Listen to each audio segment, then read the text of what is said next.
여러분 안녕하십니까. 대깨문TV 정성태입니다. 지난 2018년 6.13 지방선거에서 청와대가 선거 공작을 했다는 그런 의혹이 날로 증폭되고 있습니다. 오늘은 이에 대해 짚어보도록 하겠습니다. 그러니까 송철호 현 울산시장이죠. 문재인 대통령과는 호용호제하는 아주 각별한 친구 사이로 알려져 있습니다. 여기까지만 놓고 보면 문제될 게 전혀 없습니다. 오히려 기쁘게 여길 일입니다. 대통령의 30년 지기가 민주당 열세 지역인 선거에 나가서 광역단체장에 당선됐으니 굉장히 기쁠 일인 것입니다. 그런데 이게 만일 선거 공작에 의한 것이라면 사정은 완전히 달라지게 되는 것입니다. 그러니까 지난 지방선거에서 문재인 대통령 절친 관계인 당시 송철호 씨를 민주당 울산시장 후보로 만들고 또 본선에서 당선시키기 위해 청와대가 조직적으로 선거에 개입했다는 그런 의혹 때문인 것입니다. 그런데 이게 단순 의혹 차원을 넘어서 날로 수면 위로 떠오르고 있다는 그런 것입니다. 이와 관련해 검찰은 송병기 울산 경제부시장 집무실 그리고 자택 등을 압수수색한 바가 있습니다. 아시는 바와 같이 송병기 경제부시장은 지난 6.13 지방선거에서 송철호 당시 민주당 울산시장 후보의 핵심 선거 참모였습니다.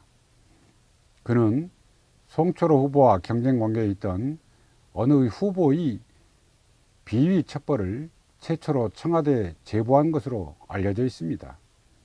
이걸 토대로 청와대가 경찰청에 첩보를 제보하고 그리고 울산지방경찰청이 지방선거가 있기 3개월 전에 송철호 후보 경쟁자 측에 대해서 대대적인 압수수색을 벌이게 됩니다. 이게 또 언론에 굉장히 크게 보도가 된 바 있습니다. 그래서 이걸 두고 문재인 대통령 하명에 의한 것이었다는 그런 의혹을 낳고 있습니다. 자, 계속 살펴보겠습니다. 검찰이 송병기 울산 경제부시장 사무실을 압수수색하자 거기서 송 부시장의 업무일지가 나온 것으로 보도되고 있습니다.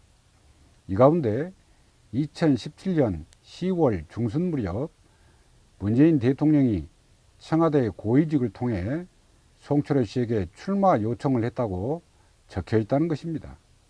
그리고 청와대가 송철호 씨를 민주당 후보로 만들기 위해서 민주당 내의 다른 경쟁자들을 모두 정리했다는 그런 취지의 메모도 있었다는 것입니다. 이들 정리된 민주당 인사 가운데는 자리를 놓고 흥정을 했다는 그런 내용도 담겨 있다는 것입니다.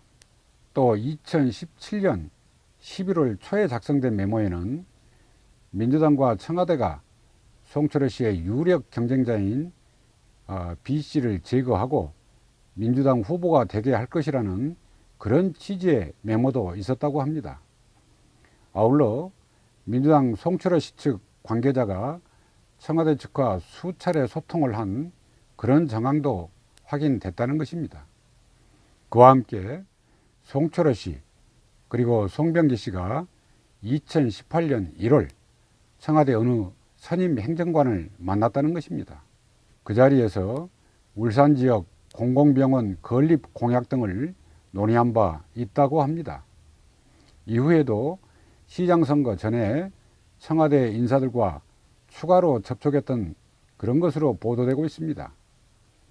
이후 민주당은 작년 4월 후보 선출 절차를 생략한 채 송철호 씨를 울산시장 단독 후보로 공천했습니다. 참고로 송철호 현 울산시장은 노무현 정권에서 장관급인 국민고충 처리위원장을 지내기도 했습니다. 검찰의 송병기 씨 집무실 압수수색 이후 그는 검찰에 출두해 조사도 따로 받았습니다. 송 부시장은 검찰 조사에서 2017년 10월 무렵 청와대 어느 행정관이 먼저 전화를 걸어와서 울산 지역에서 돌아가는 정황에 대해 물었다고 합니다. 그럼 그에 대해 매번 알려줬다는 것을 검찰에서 진술했다는 것입니다. 청와대 해당 행정관이 정리를 해서 당시 백원우 청와대 민정수석에게 전달했다는 것입니다. 여기서도 백원우 민정비서관 이름이 나오고 있습니다. 여기저기 숱하게 등장하는 그런 이름입니다. 좋지 않은 일에 이름이 자꾸 등장하게 되면 대체로 끝이 불운한 경우가 많습니다. 이 또한 지켜볼 일입니다. 이런 가운데 등장하는 또 다른 사람이 있습니다. 바로 임동호 전 더불어민주당 최고위원입니다. 그는 지방선거 몇 달 전에 청와대 민정수석실의 높은 사람이 전화를 해와서 경선에 나가지 않는 대신에 다른 자리를 가라는 그런 제안을 받았다는 보도입니다. 그러니까 문재인 대통령 친구인 송철호 씨를 민주당 울산시장 후보로 내보내기 위해서 임동호 전 최고위원을 주저앉히려 했다는 그런 의미가 되는 것입니다. 그러면서 청와대 측과 두 차례에 거쳐 일본 오사카 총영사 조례를 논의했다는 것입니다. 처음 논의가 된 것은 지난 2017년 문재인 대통령이 당선된 이후 곧장 농공 행상을 할 때 임 전 최고위원이 오사카 교민 문제를 잘 아는 내가 총영사로 가면 좋겠다 이런 의사를 밝혔다는 것입니다. 그러자 청와대가 고베 총영사를 가면 안 되겠냐 이렇게 말을 해서 논의가 중단됐다는 것입니다.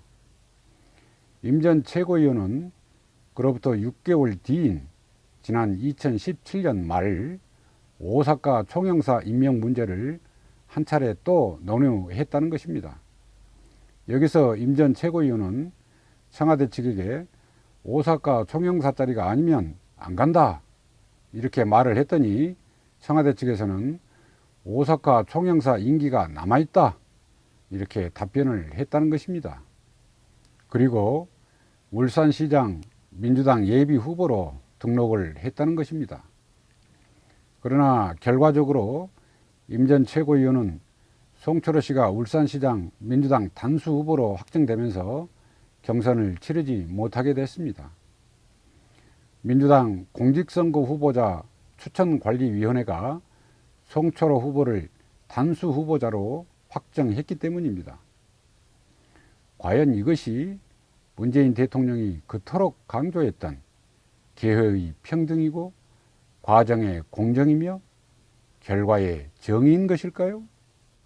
그런데 임 전 최고위원은 그와 관련된 언론 보도가 나오자 돌연 이를 부인하는 입장문을 냈습니다.